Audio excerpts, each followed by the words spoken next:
Hello all welcome to IAC. ఈ వీడియోలో SSC CGL shift 2 కి సంబంధించిన ఆ క్వశ్చన్స్ కానీ కింద చాలా మంది స్టూడెంట్స్ మనకి కమెంట్ పెట్టారనమాట. సో క్వశ్చన్స్ అవి కూడా డిస్కస్ చేద్దాం. ఇంకా మిగిలిన వాళ్ళు ఎవరైతే నెక్స్ట్ రేపు ఎగ్జామ్కి వెళ్తారో సో వాళ్ళు కూడా మీకు గుర్తున్న క్వశ్చన్స్ని కింద కమెంట్ చేశారనుకోండి, నెక్స్ట్ రాసే షిఫ్ట్ స్టూడెంట్స్ కావచ్చు, లేకపోతే టైర్ 2కి వాళ్ళు కావచ్చు, వాళ్ళకి యూజ్ అవుతుంది. ఒకసారి అట్లీస్ట్ కమెంట్స్లో వాళ్ళు చూసుకుంటారు క్వశ్చన్స్, అవి ఒకసారి ఆన్సర్స్ చూద్దాం. సో అలాగే కొంతమంది ఇక్కడ మనకి ఈ షిఫ్ట్స్కి సంబంధించిన క్వశ్చన్స్ పెట్టారండి. ఏ షిఫ్ట్ రాయలేదు కానీ యూజన్ 2 అని చెప్పేసి ఉంది. ఆ పర్సన్ కమెంట్ ఏం చేశారంటే which elements has a different valency అని చెప్పేసి అడిగారంట. సో ఎలక్ట్రానిక్ కాన్ఫిగరేషన్ స్టెబిలిటీ తెచ్చుకోవడం కోసం అని చెప్పేసి ప్రతి ఎలిమెంట్ కూడా, ప్రతి మూలకం కూడా దాని యొక్క అవుటర్ షెల్ నుంచి ఎలక్ట్రాన్స్ని లాస్ అవ్వడం కానీ గెయిన్ అవ్వడం కానీ ఇలాంటివి చేస్తూ ఉంటాయి అన్నమాట. సో మనకి సల్ఫర్కి అయితే ఎలక్ట్రానిక్ వ్యాలెన్సీ 2 కింద ఉంటుంది. అదే ఐరన్ కనుకోండి, సో దీనికి -2 ఆర్ +6 ఉంటుంది. సో అలాగే సోడియం ఇట్లా డిఫరెంట్గా ఉంటాయి ప్రతి దానికి కూడా. అది ఎలక్ట్రానిక్ కాన్ఫిగరేషన్ యొక్క పర్సంటేజ్ని బట్టి, ఎలక్ట్రానిక్ కాన్ఫిగరేషన్ నెంబరింగ్ బట్టి ఉంటుంది. 3 ఆప్షన్స్ ఇచ్చారు, ఇంకొక ఆప్షన్ అనేది ఇవ్వలేదన్నమాట. సో దేనికి ఇక్కడ డిఫరెంట్గా ఉంది అని చెప్పేసి కూడా అడగడం జరిగింది. Next one, supreme court judicial review గురించి ఆర్టికల్ అడిగారంట.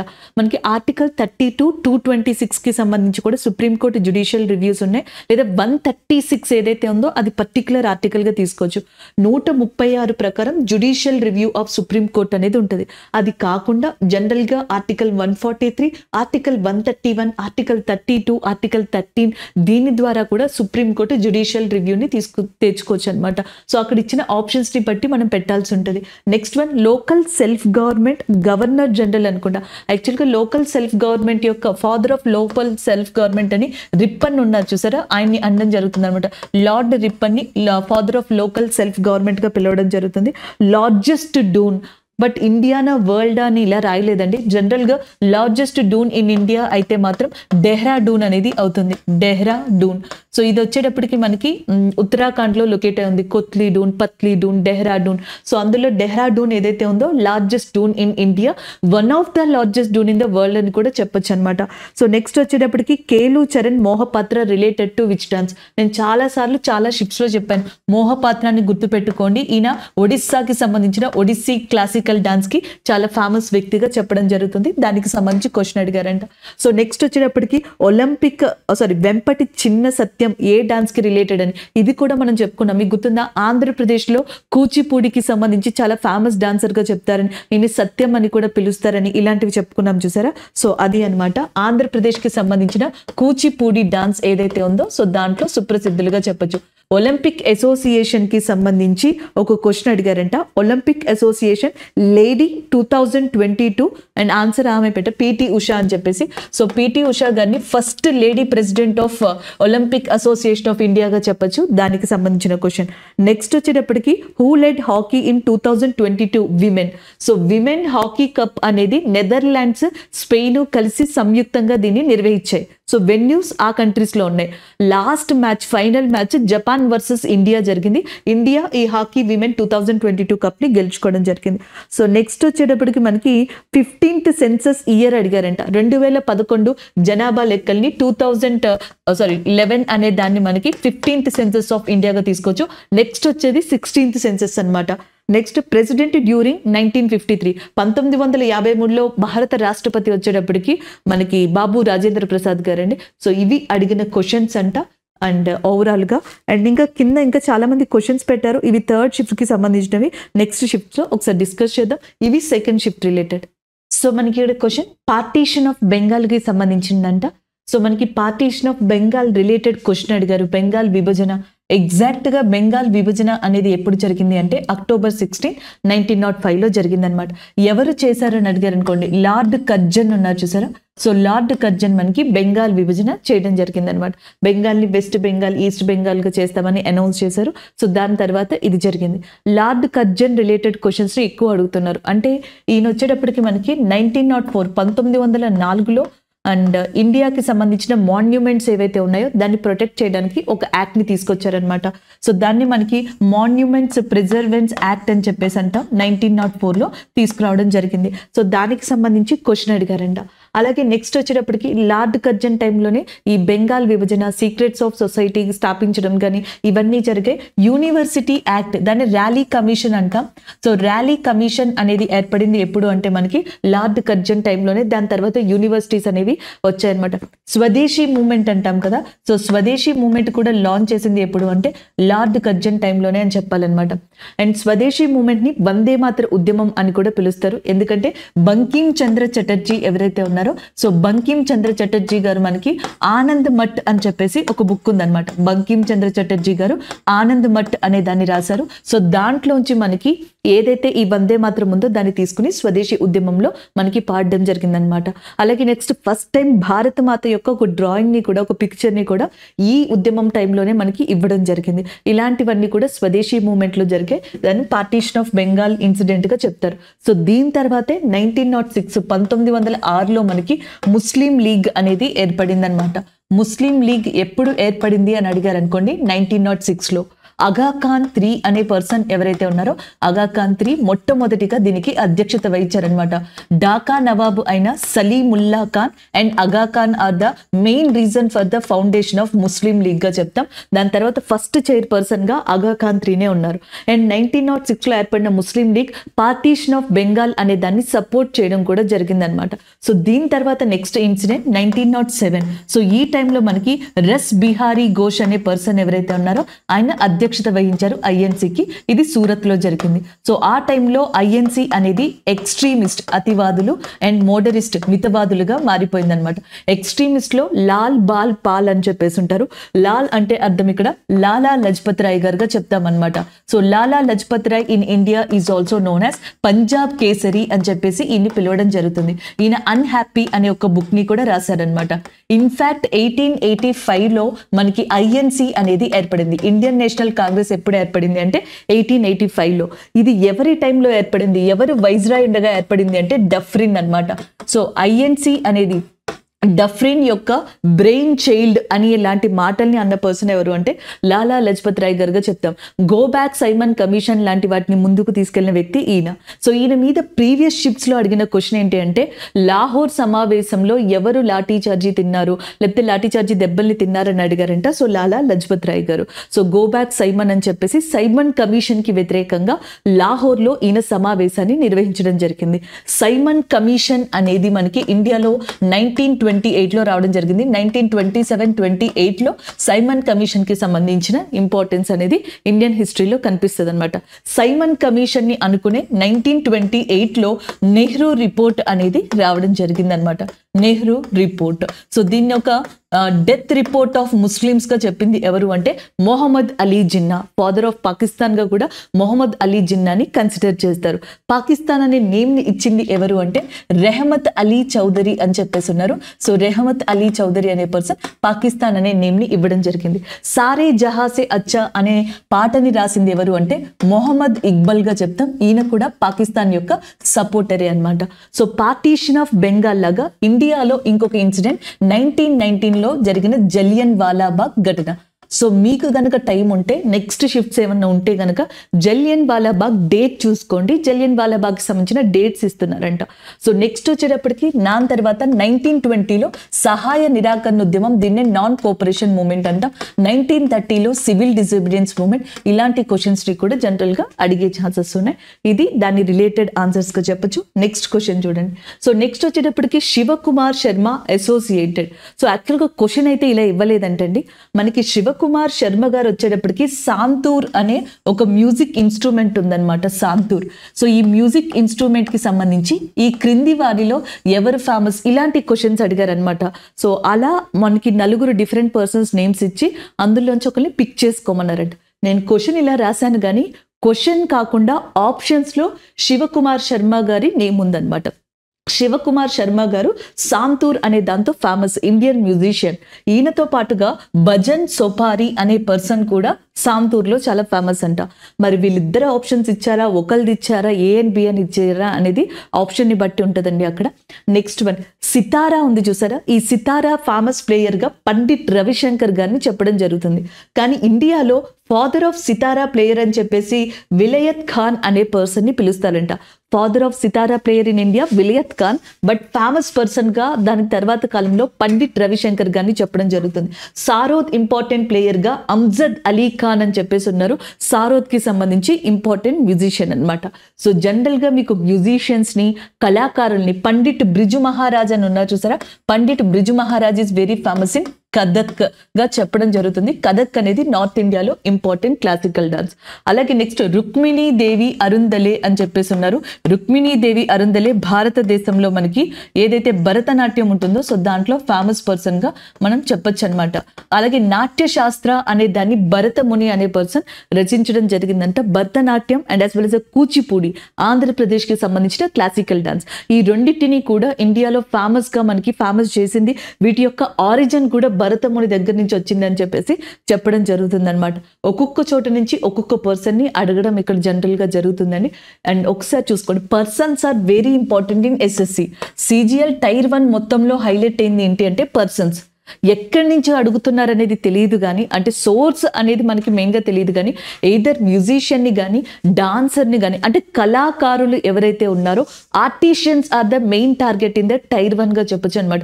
ప్రతి షిఫ్ట్లో డాన్స్కి సంబంధించి కానీ లేకపోతే మ్యూజిషియన్కి సంబంధించి కానీ లేకపోతే ఏదైనా పద్మ అవార్డు అందుకున్న ఆర్ట్ అండ్ కల్చర్కి సంబంధించిన పర్సన్ కానీ అడుగుతున్నారు. There is a vast resource information regarding to this concept. మరి ఎలా చదవాలా? The first one, a very famous players, father of Kathak, father of Bharatanatyam, father of Santur, father of Sitara. So ఇలా ఎవరైతే ఉన్నారో ఇలాంటివి ఈ ప్లేయర్స్ మ్యూజిషియన్స్ ఉన్నారు చూసారా, వాళ్ళ గురించి అడుగుతున్నారు. రెండోది వచ్చేటప్పటికి 2022లో పద్మ అవార్డ్స్ తీసుకుని ఉంటారు కదా, సో వాళ్ళకి సంబంధించిన క్వశ్చన్స్ అనమాట. ఆ కళాకారులకి సంబంధించిన క్వశ్చన్, లేదా ఇంటర్నేషనల్గా కానీ లేదా భారతదేశంలో కానీ భారత రత్న లాంటి అవార్డ్స్ని, హైయెస్ట్ అవార్డ్స్ని పొందిన వ్యక్తులు, ఈ జోనర్ నుంచి షిఫ్ట్స్లో పర్సన్స్కి సంబంధించిన క్వశ్చన్స్ వస్తున్నాయి. నెక్స్ట్ వన్ చూద్దాం. నెక్స్ట్ వన్, రౌత్ నాచ్ అనేది ఏం డాన్స్ కి సంబంధించింది అని అడుగుతున్నారు. ఛత్తీస్గఢ్ కి సంబంధించిందిగా రౌత్ నాచ్ అనే దాన్ని చెప్పొచ్చు. సో కృష్ణ వర్సెస్ కంస ఏదైతే ఉంటుందో దాన్ని ప్రతిబంధించేలాగా, కృష్ణుడి యొక్క విక్టరీ ఏదైతే ఉందో దాన్ని చెప్పేలాగా ఛత్తీస్గఢ్ ప్రజలు రౌత్ నాచ్ అనే డాన్స్ ని మనకి చేస్తారంట.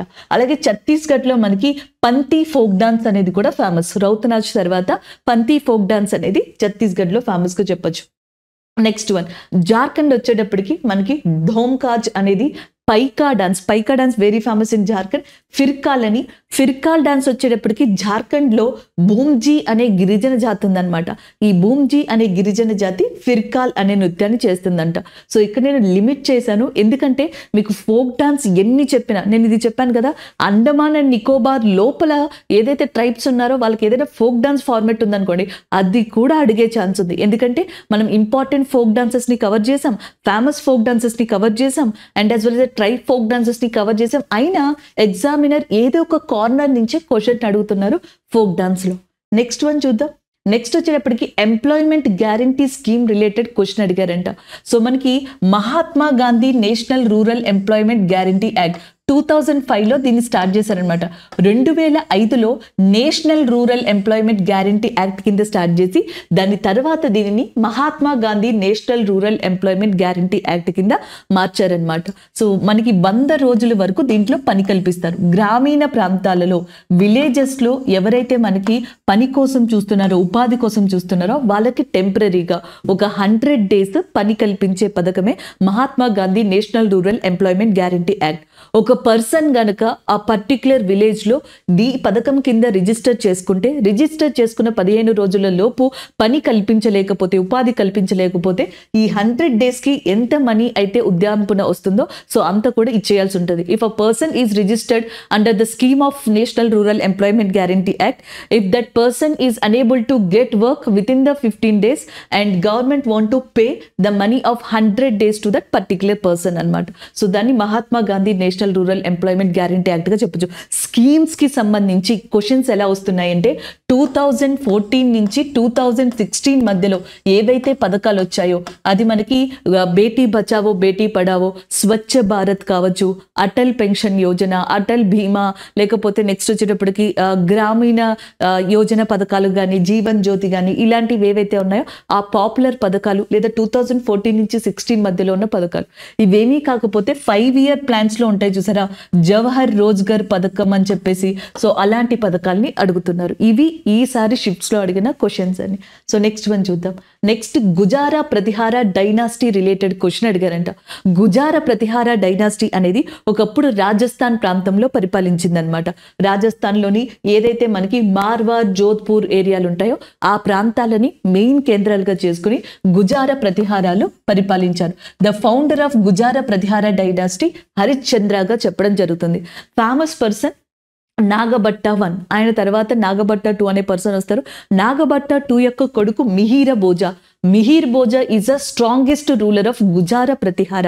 గుజారా ప్రతిహారకి స్ట్రాంగెస్ట్ రూలర్ గా మనం ఈయన చెప్పడం జరుగుతుంది అనమాట. The last ruler of Gurjara Pratiharas is Yash పాలాగా చెప్పడం జరుగుతుంది. లాస్ట్ రూలర్ అండ్ ఫౌండర్ అనమాట. సో ఇలాంటి వాటి నుంచి అడిగి ఉండొచ్చు. Last time Mauryan dynasty, Sunga dynasty, Indo Greeks, Gupta dynasty and వీటి నుంచి క్వశ్చన్స్ అడిగారు. అలాగే మిడీవల్ ఇండియాలో ఢిల్లీ సుల్తానుల దగ్గర నుంచి క్వశ్చన్స్ అడిగారు. ఇవి హిస్టరీలో ఎక్కువగా అడుగుతున్న క్వశ్చన్స్. దాని తర్వాత ఇక్కడ నుంచి అడిగారు. సో నెక్స్ట్ క్వశ్చన్ చూద్దాం. నెక్స్ట్ క్వశ్చన్ వచ్చేటప్పటికి new election commissioner of India November 2022 onwards. యాక్చువల్గా ఇది మిమ్మల్ని కన్ఫ్యూజ్ చేయడానికి ఇచ్చిన క్వశ్చన్. జనరల్గా present chief election commissioner of India ఎవరు? ప్రస్తుతం భారతదేశ ప్రధాన ఎన్నికల అధికారి ఎవరు? రాజీవ్ కుమార్ గారు. అంతకు ముందర మనకి ఎవరున్నారంటే సుశీల్ చంద్ర. సో దాని తర్వాత ఉమేష్ ఎవరైతే ఉన్నారో వీళ్ళు ఉన్నారనమాట, సుశీల్ చంద్ర గారు. సుశీల్ చంద్ర గారు 14th May 2022 వరకు ఉన్నారు. 15th May 2022 నుంచి ఇప్పటిదాకా కూడా ప్రజెంట్ చీఫ్ ఎలక్షన్ కమిషనర్ గా రాజీవ్ కుమార్ గారే ఉన్నారు. బట్ మీకు పర్టికులర్ గా దీన్ని తీసుకుని అడిగారంట. ఈ రిఫరెన్స్ తీసుకుని ఆన్సర్ అదే అవుతుందండి, రాజీవ్ కుమార్ గారు. అలాగే చీఫ్ ఎలక్షన్ కమిషనర్ ని కానీ, ఎలక్షన్ కమిషనర్స్ ని కానీ అపాయింట్ చేసే పర్సన్ ఎవరంటే ప్రెసిడెంట్ ఆఫ్ ఇండియా అనమాట. So president of India election commission ని, ఎలక్షన్ కమిషనర్స్ ని, వీళ్ళందరినీ కూడా అపాయింట్ చేయడం జరుగుతుంది. సో దాన్ని బట్టి ఆన్సర్ పెట్టాలి. నెక్స్ట్ వన్ చూద్దాం. సో నెక్స్ట్ క్వశ్చన్ కొంచెం కరెంట్ అఫైర్ రిలేటెడే, బట్ 2023ది కాదు. What is the current suicidal mortality rate in India? భారతదేశంలో సో ప్రతి ఏటా కూడా కొన్ని వందల మంది చనిపోతూ ఉంటారు, వేల మంది. వాళ్ళల్లో మనకి మెయిన్గా సూసైడ్ చేసుకుని చనిపోయే వాళ్ళు ఎక్కువ అనమాట. సో ఆత్మహత్యలు ఆ పర్సంటేజ్ ఎంత అని అడుగుతున్నారు. 11.3%. గతంలో 10.2% ఉండేదంట 3 yearsలో. అంటే 2021ది రీసెంట్ రిపోర్ట్ అనమాట. అది 2022లో వచ్చింది. ఇప్పుడు ప్రజెంట్ మనకి సూసైడల్కి సంబంధించిన రిపోర్ట్స్ అన్ని 2022లో ఉన్నాయి. అవి 2021కి సంబంధించినవి అనమాట. ఇంకా అప్డేటెడ్ డేటా ఈ సంవత్సరం రావాల్సి ఉంది. బట్ ప్రీవియస్ డేటాని తీసుకుంటే భారతదేశంలో ఆత్మహత్యల ద్వారా చనిపోయే మరణాల శాతం 11.3% ఉంది. గతంలో 10.2 అంట, అది పెరిగింది. అండ్ నెక్స్ట్ వచ్చేటప్పటికి దాదాపుగా దాంట్లో 72.5% మెన్ ఉన్నారంట. అబ్బాయిలు 72.5% ఉన్నారంట. అండ్ గతంలో అయితే 71% మెన్, 29% విమెన్ ఉండేవాళ్ళు. ఇది కొంచెం పెరిగింది. అండ్ నెక్స్ట్ కనుక చూసుకుంటే 2021 ప్రకారం 12 suicides for every 1 lakh people. రోజుకి 1,00,000 మంది చనిపోతే, ఫర్ ఎగ్జాంపుల్ నార్మల్గా 1,00,000 మంది చనిపోయారు అనుకోండి, దాంట్లో 12 మంది ఖచ్చితంగా ఆత్మహత్యకి సంబంధించిన వాళ్ళే ఉంటున్నారంట. ఇలా ఉంటున్నాయి. దీంట్లో కేరళ, తెలంగాణ లాంటివి టాప్లో ఉన్నాయని కూడా చెప్పడం జరుగుతుంది. సో ఇది సూసైడల్కి సంబంధించిన రిపోర్ట్. ఆప్షన్ 11.3% అనేది కరెక్ట్ ఆన్సర్ అవుతుంది. క్వశ్చన్ని కరెక్ట్గా చదివి అర్థం చేసుకుని ఆన్సర్ పెట్టాల్సి ఉంటుందండి అక్కడ. Who takes military salute on republic day? So మనకి Jan 26th అనేది గణతంత్ర దినోత్సవం కదా. ఆ రోజున మిలిటరీ సెల్యూట్ అనేది ఎవరు తీసుకుంటారని అడుగుతున్నారు. ప్రెసిడెంట్, భారత రాష్ట్రపతి తీసుకోవడం జరుగుతుంది అనమాట. 21 గన్ సెల్యూట్ కానీ, మిలిటరీకి సంబంధించిన సెల్యూట్ కానీ రిపబ్లిక్ డే రోజు ప్రెసిడెంట్ ఆఫ్ ఇండియా తీసుకోవడం జరుగుతుంది. అలాగే నెక్స్ట్ వచ్చేటప్పటికి మనకి ఇక్కడి నుంచి కూడా డిఫరెంట్ క్వశ్చన్స్ ఉన్నాయి. రిపబ్లిక్ డే రోజు హోస్ట్ ఎవరు, మనకి గెస్ట్ ఎవరు అని అడుగుతారు. సో గెస్ట్ వచ్చేటప్పటికి ఈజిప్ట్ యొక్క ప్రెసిడెంట్ ఎవరైతే ఉన్నారో అల్ సిసి, ఆయన మనకి గెస్ట్ గా రావడం జరిగింది. ఈజిప్ట్ యొక్క క్యాపిటల్ వచ్చేటప్పటికి కైరోగా ఉందన్నమాట. అలాగే జాన్ 9th కూడా మనకి ఇంపార్టెంట్ డేగా చెప్పొచ్చు, NRI day.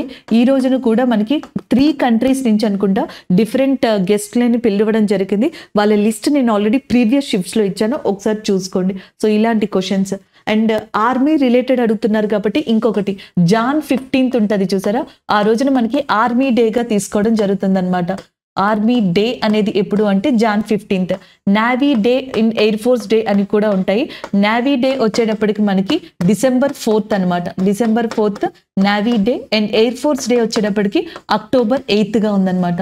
So October 8th, John 15th, December 4th ఇవి గుర్తుపెట్టుకోవాల్సి ఉంటుంది. సో వాటితో పాటుగా ఈ ఇన్ఫర్మేషన్ ని కూడా ఒకసారి మీరు చూసుకోవాల్సి ఉంటుంది. So military related, republic day related ఇలాంటి క్వశ్చన్స్ ని కూడా అడుగుతున్నారు. సో నెక్స్ట్ వన్ చూద్దాం. నెక్స్ట్ వచ్చేటప్పటికి who become the grand master in chess after Vishwanath Anand. So Vishwanath Anand గారు first grand master of India. ఇప్పటికీ కూడా ఇంటర్నేషనల్ చెస్ ఫెడరేషన్ లో వైస్ ప్రెసిడెంట్ గా విశ్వనాథ్ ఆనంద్ ఉన్నారు. అయితే ఆయన 1988లో మనకి గ్రాండ్ మాస్టర్ అయ్యారు. ఈజ్ ఫ్రమ్ తమిళనాడు అనమాట. Second grand master of India వచ్చేటప్పటికి దేబేందు బరువా, వెస్ట్ బెంగాల్ కి సంబంధించిన వ్యక్తి, 1991లో గ్రాండ్ మాస్టర్ అయ్యారు. అలాగే కోనేరు హంపి గారు 2002లో మనకి అవ్వడం జరిగింది గ్రాండ్ మాస్టర్ గా. ఈమె ఆంధ్రప్రదేశ్ కి సంబంధించిన వ్యక్తి. అసలు ఫీమేల్స్ లో, మహిళల్లో ఫస్ట్ గ్రాండ్ మాస్టర్ గా ఇండియా నుంచి టైటిల్ ని సంపాదించుకున్నది ఎస్ విజయలక్ష్మి గారు. 2001లో ఆమె ఈ రికార్డ్ ని క్రియేట్ చేయడం జరిగింది. సో ఇలాంటి క్వశ్చన్స్ అడిగారంట. రీసెంట్ గా అయితే తెలంగాణకి సంబంధించిన ఉప్పాల ప్రణీత్ ఎవరైతే ఉన్నారో ఆయన గ్రాండ్ మాస్టర్ గా ఉన్నారు. Uppala Praneeth recent grand master of India అనమాట. ఈయన ఫస్ట్ గ్రాండ్ మాస్టర్ గా చెప్పొచ్చు. నెక్స్ట్ క్వశ్చన్ చూద్దాం. సో నెక్స్ట్ వచ్చేటప్పటికి total how many articles are there in Indian constitution. Original గా ఏంటండి, ఒరిజినల్ గా చూసుకుంటే 395 ఆర్టికల్స్ అనేవి ఉన్నాయన్నమాట. 8 షెడ్యూల్స్ అనేవి ఉండేవి. అలాగే నెక్స్ట్ వచ్చేటప్పటికి 22 పార్ట్స్ ఉండేవి. అవి కాస్త ఏమైనాయి, ఇప్పుడు ప్రజెంట్ 448 ఆర్టికల్స్ అయినాయి. అలాగే 8 షెడ్యూల్స్ కాస్త 12 షెడ్యూల్స్ అయినాయి. 22 పార్ట్స్ కాస్త 25 పార్ట్స్ అయినాయి. అంటే ప్రజెంట్ మనకి 448 ఆర్టికల్స్, 12 షెడ్యూల్స్, 25 పార్ట్స్ ఉన్నాయి. ఒరిజినల్ గా అయితే 395 ఆర్టికల్స్, 8 షెడ్యూల్స్, 22 పార్ట్స్ ఉన్నాయి. ఇలా కూడా గుర్తుపెట్టుకోవచ్చు. టోటల్ అమెండ్మెంట్ యాక్ట్స్, సవరణలు కాదు, అమెండ్మెంట్ బిల్స్ కాదు, అమెండ్మెంట్ యాక్ట్స్ అంటే ఆమోదింపబడినవి ఆల్రెడీ ఏంటంటే 105 ఉన్నాయన్నమాట. సో ఇలాంటివి ఆల్రెడీ దీంట్లో 44, 42 సో వీటి గురించి మనం డిస్కస్ చేసుకోవడం కూడా జరిగింది. అండ్ రీసెంట్ గా నిన్న షిఫ్ట్లో అయితే 86th అమెండ్మెంట్ యాక్ట్ గురించి కూడా అడగడం జరిగింది అనమాట. అలాగే కాన్స్టిట్యూషనల్ డే ఎప్పుడు అని అడిగారు అనుకోండి, రాజ్యాంగ దినోత్సవం November 26th అనే దాన్ని కాన్స్టిట్యూషనల్ డే కింద మనం రికగ్నైజ్ చేసుకోవడం జరిగింది. ఎందుకంటే 1946 డిసెంబర్ మంత్లో, December 6th అనుకుంటా కాన్స్టిట్యూషన్ రాయడం స్టార్ట్ చేశారు.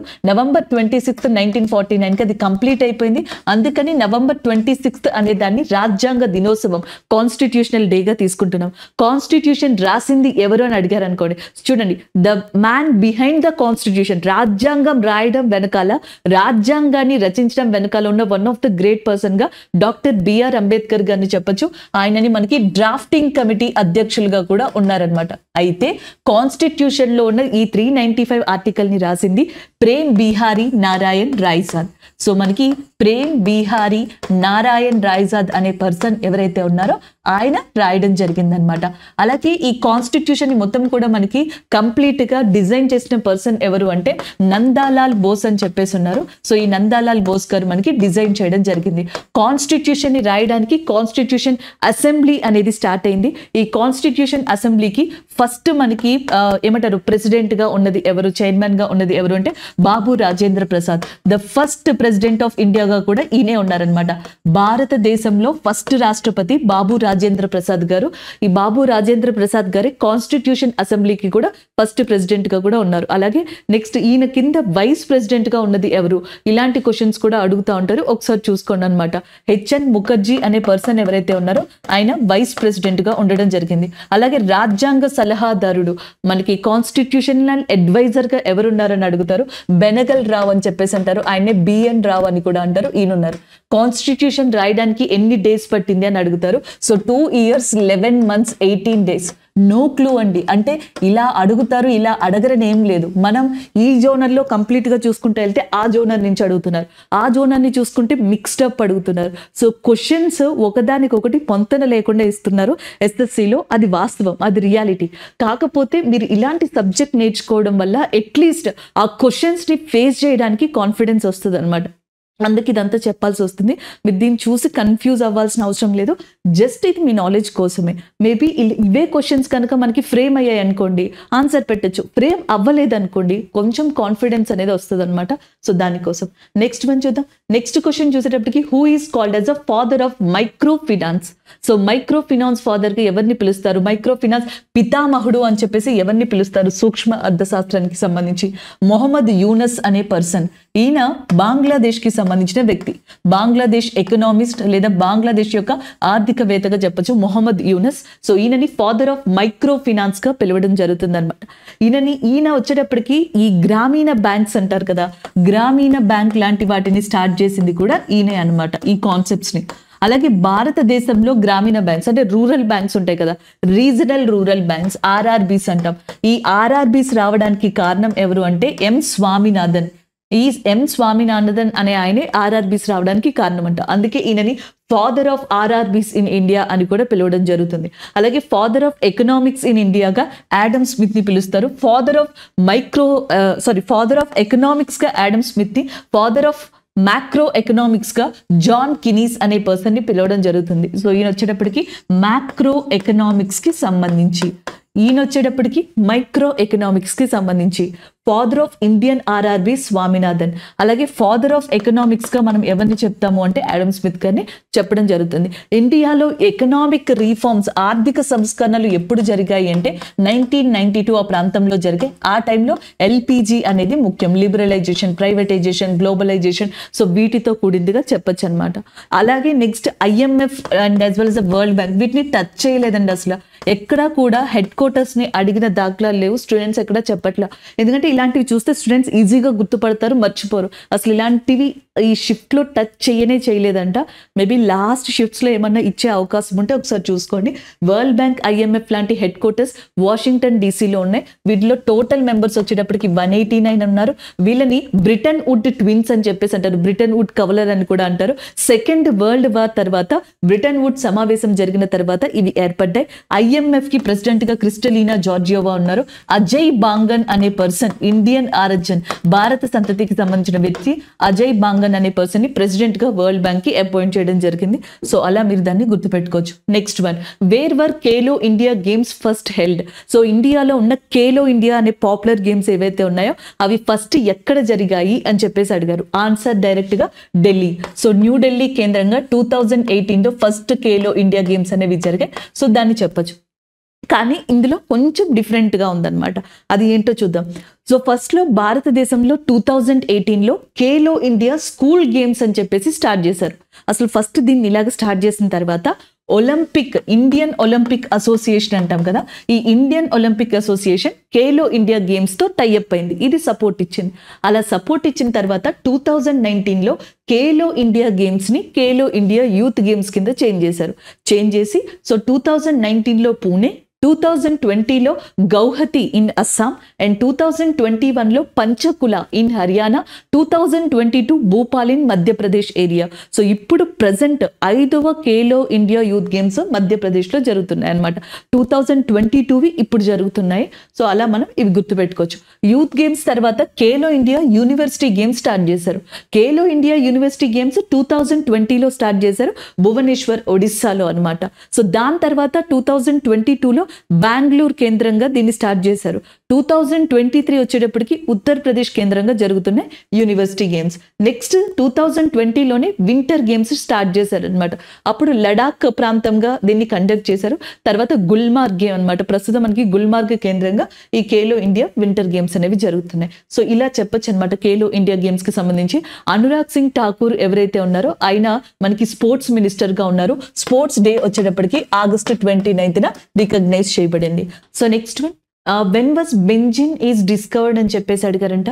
1825లో మనకి మైకెల్ ఫారడే టైంలో బెంజిన్ని మొట్టమొదటిగా కనుగొన్నారు. బట్ బెంజిన్ అనే నేమ్ని ఇచ్చింది, ఆ నేమింగ్ని ఇచ్చింది అలెగ్జాండర్ మిక్చర్ అనే పర్సన్. అలెగ్జాండర్ మిక్చర్ అనే పర్సన్ ఈ నేమ్ని ఇవ్వడం జరిగింది, కానీ దీన్ని కనుగొంది 1825లో ఫారడే. నెక్స్ట్ క్వశ్చన్ చూద్దాం. సో నెక్స్ట్ క్వశ్చన్ వచ్చేటప్పటికి, and who was the poet in the court of Rashtrakutas? So యాక్చువల్గా క్వశ్చన్ ఫ్రేమింగ్ అనేది మనకు తెలియట్లేదండి, ఎందుకంటే రాష్ట్రకూటుల టైంలో చాలా మంది ఫేమస్ పోయిట్స్ ఉన్నారు. వాళ్ళలో పంపా ఒకళ్ళు అనమాట. అమోఘ వర్ష ఉంటారు చూసారా, సో అమోఘ వర్షని యొక్క టైంలో సో జనరల్గా మనకి అమోఘ వర్షని యొక్క టైంలో పంపా అనే పర్సన్ చాలా ఫేమస్గా చెప్పడం జరుగుతుంది. కన్నడ ఆది కవిగా కూడా ఆయన పేరు తెచ్చుకున్నారు. అలాగే నెక్స్ట్ శ్రీ విజయ అనే పర్సన్ కూడా ఫేమస్ పోయెట్, ఆయనతో పాటుగా స్వయంభూ, శ్రీ విజయ, పంప. బట్ వీళ్ళలో ప్రామినెంట్ పర్సన్గా అయితే పంప అని చెప్పొచ్చు అనమాట.